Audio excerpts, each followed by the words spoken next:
আমরা যাচ্ছিলাম যুব উন্নয়ন থেকে একটি খামার ভিজিটে। যাওয়ার আগেই স্যার সব কিছু বলে দিচ্ছিল ওখানে যেয়ে কী করা যাবে এবং কী করা যাবে না। আসসালামু আলাইকুম। আজকে আমরা যাচ্ছি যুব উন্নয়ন থেকে একটি খামার ভিজিটে এবং এই খামার সম্পর্কে আপনাদের আজকে জানাবো অনেক তথ্য। এই প্রোগ্রামটা ছিল যুব উন্নয়নের 1 মাস ব্যাপী একটি কোর্সের। সেটা ছিল হাঁস এবং মুরগি পালন নিয়ে। এটি ছিল একটি আবাসিক কোর্স এবং এই কোর্সে আমরা অংশগ্রহণ করি ৭০ জনের মতো।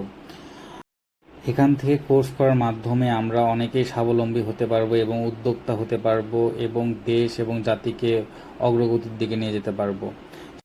সেই ধারণা থেকে এখানে অংশগ্রহণ করা। আমরা যাচ্ছিলাম যুব উন্নয়ন থেকে কোর্স করা একটি বড় ভাইয়ের খামারে, যেখানে সে এখন অনেক বড় উদ্যোক্তা এবং সে এখন কোটি টাকার মুরগি পালন করছে। যাওয়ার পথেই ছিল অপরূপ সুন্দর দৃশ্য, প্রাকৃতিক সুন্দর দৃশ্য এবং আকাশের সেই খামারে। এবং খামারের প্রথম সেটে আমরা প্রথমে ভিজিট করি এবং সবাই সেগুলো অবজার্ভ করতেছিল, কিভাবে খাবার দিচ্ছে, কিভাবে ওষুধ দিচ্ছে, কিভাবে লালন পালন করছে এবং মুরগি কখন খায় বা কখন খাবার দিলে সেটা ভালো হয়, আবার কখন সেটা খাবার অফ করতে হবে, এগুলো সম্পর্কে আমরা আস্তে আস্তে শুনতে পারি এবং ধারণা নিতে পারছিলাম।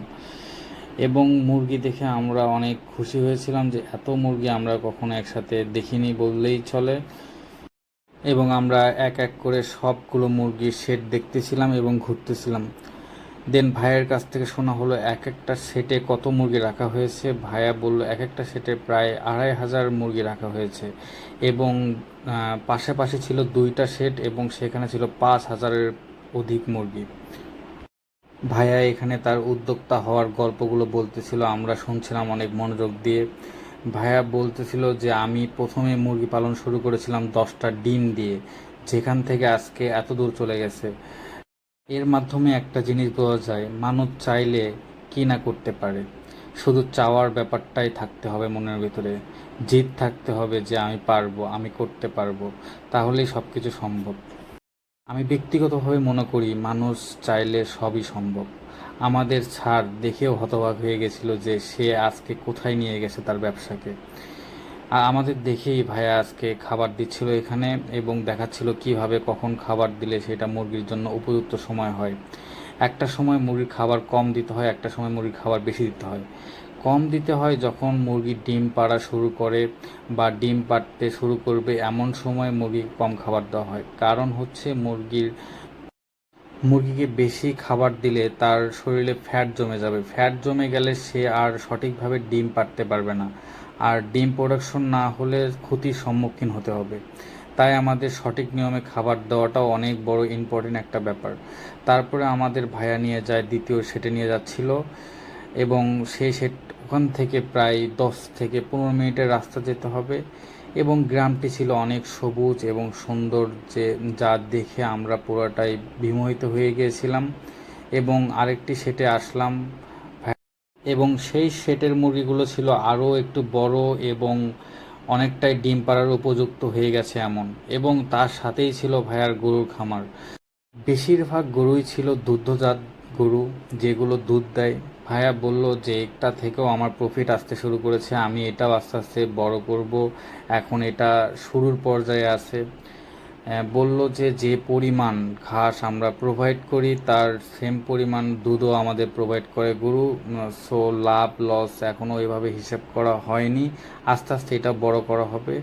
দেন আমরা আরেকটি সেটে রওনা দিলাম। দেন ওই সেটে আসার পর আমরা পুরাটাই অবাক হয়ে গেছিলাম। ভাই বলতেছিল এটাতে আছে চমক তোমাদের জন্য, যা তোমরা দেখার পরে নিজেরাই অবাক হয়ে যাবে। তো আমরা সত্যি অবাক হয়ে গিয়েছিলাম। এটাই ছিল সেই ডিম পাড়া মুরগির সেট, যা ছিল 3 ধাপে। আমরা প্রথম ধাপে প্রথম সেটেই প্রথমে ঢুকেছিলাম এবং ভিতরে ঢুকে আমরা মোটামুটি সবাই একটু অবাকই হয়ে গিয়েছিলাম যে এত সুন্দর ডিম, যে মানে মুরগি কিছুক্ষণ আগে ডিম পেড়েছে এমন একটা পরিস্থিতি ছিল। দেখে অনেক ভালো লাগছিল।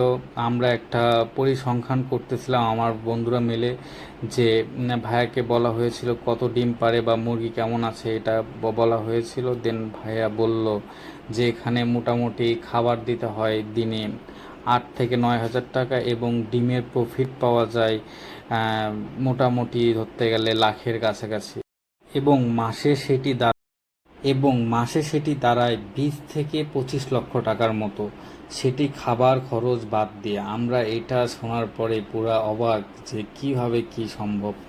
আমরা এত বেশি আগ্রহ পোষণ করেছিলাম এটার ওপরে যে ইনশাল্লাহ কোনো এক সময় ব্যবসাও করা যেতে পারে। ব্যবসা অনেক লাভজনক একটা জিনিস, মানুষ বড়লোক হতে পারে ব্যবসার মাধ্যমে। ইসলাম ধর্মে ব্যবসার সুনির্দিষ্ট কোনো লাভ বা মুনাফার শতকরার হার উল্লেখ করা হয়নি, বরং হালাল ব্যবসার পরিচালনা এবং ন্যায়সঙ্গতভাবে লেনদেন করার ওপরে জোর দেওয়া হয়েছে। মহানবী সাল্লাল্লাহু আলাইহি ওয়াসাল্লাম বলেছেন, তোমরা ব্যবসা করো, ব্যবসায়ে 10 ভাগে 9 ভাগ রিজিক ব্যবস্থা আছে।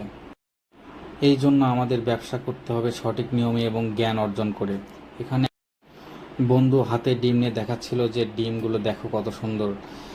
ডিম পাড়া মুরগি বিভিন্ন ধরনের রোগে আক্রান্ত হতে পারে, তাই আমাদের রোগ সম্পর্কে জানতে হবে। ডিম পাড়া মুরগি সুস্থ রাখতে হলে রোগের বিষয়ে সচেতন থাকা এবং প্রতিরোধ ব্যবস্থা নেওয়াও জরুরি। এবং ভাইয়ের কাছ থেকে শোনার পরে কিছু রোগ এবং তার সমাধান সম্পর্কে আপনাদের কিছু ধারণা দেই। যেমন প্রথম রোগটি হচ্ছে রানীক্ষেত রোগ।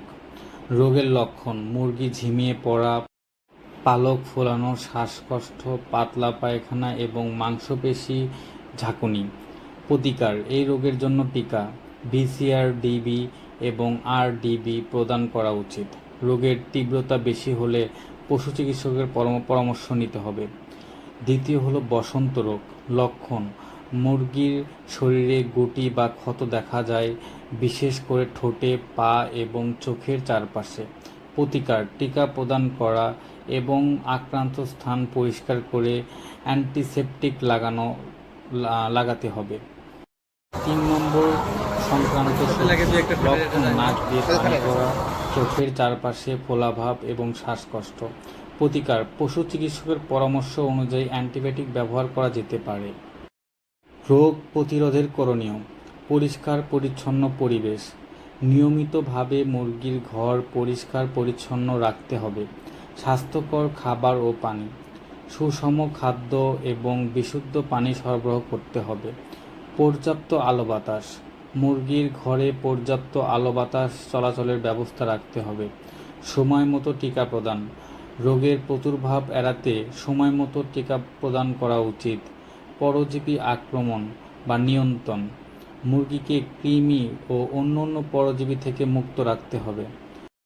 রোগাক্রান্ত মুরগিকে আলাদা করা, কোনো মুরগি অসুস্থ হলে তাকে আলাদা করে রাখতে হবে যাতে অন্যদের মধ্যে রোগ না ছড়িয়ে পড়ে। পরামর্শ: যদি কোনো রোগের লক্ষণ দেখা যায় তাহলে দ্রুত পশু চিকিৎসকের পরামর্শ নেওয়া উচিত। সঠিক সময়ে রোগ নিয়ন্ত্রণ ও চিকিৎসা করলে ক্ষতির পরিমাণ কমানো যেতে পারে। চলুন এখন জেনে আসি কিভাবে মুরগির ডিম উৎপাদন বৃদ্ধি করা যেতে পারে।